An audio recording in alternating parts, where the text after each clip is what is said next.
So if I'm between cars and I'm laying in the car, that can be a confined space.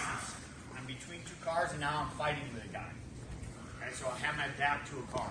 Maybe we're knocking on doors and he comes out and we're in his entryway. Maybe he just drives me into a wall wherever it is. The wall is good for us and the wall is bad for us. What can't I do if Brad's in trying to take me down and I'm on the wall? If he shoots onto my legs, what can't I do here? Sprawl. I can't sprawl. Okay? The good thing is Brad can't drive me backwards anymore. So there's pros and cons on both sides of this barrier. There's certain things that we have to understand. And if you think about what we always talk about is when we're in the clinch and we're fighting, there are certain things that always come into play. I want to constantly have a good stance. Now, my wall stance varies from my stance out here. When I'm out in the open, I'm ready to sprawl. You would never see me be in a sprinter stance. Okay? That's the big variation. I'm out here, my stance is going to be where I can sprawl and get my legs back. That's not the case here. Okay? So the big difference in the principle on the wall is how is my stance. If Brad's low on my legs and he's trying to suck those legs out, and I'm trying to get my hips forward, he's going to suck me out. I have to get down into like a sprinter stance. Okay, so I'm going to have this sprinter stance here. Now, I don't want to be like this. Okay? And I don't want to be like this. I got to find that variation where I'm still changing my level. So I'm still changing my level, but I'm more in a sprinter stance than I am in like a wrestling fighting stance. That's a big variation of the principles. Everything else stays the same. Okay? I have to find frames. So guys that don't train, and when we're pummeling and you're the guy that wants to reach up and grab the head, this is not good. This puts you in a very, very bad position. Okay? Again, we want to win underhooks, inside head position. We want to post off on the head. If he's in here and I can't post, I'm digging my elbows into his face and into his head. I'm creating space. I want this now. We were talking about closing it when we're drilling it. He wants to take space away. I want to open the space and make space here. He could be in on a single leg here deep, and I'm creating space, okay, and I can start to create space and start to face him. And now I have a way out and a direction out.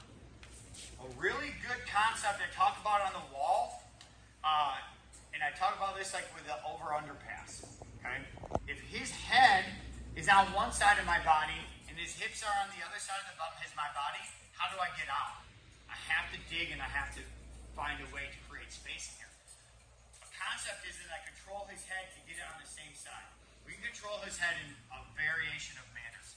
I can push his head straight down, that's going to help. Okay? Sometimes that works. Sometimes maybe he's tall and he's got a really good head position, and now if I reach up to go here, now I've just given up this area again. We have to understand this area is going to win for him. We can't let him in that space if we can. So something you can do is use your forearm and try to put his head on the same side of his hips. When I do that, again, I'm opening myself to be able to get my hips off that wall, and now we can start to fight again. I can disengage. Okay. Maybe I cross-face it up. Maybe I just dig, I pummel, I win an underhook. Maybe I can't win the underhook, and I have to whizzer. Now I'm trying to palm off on his head.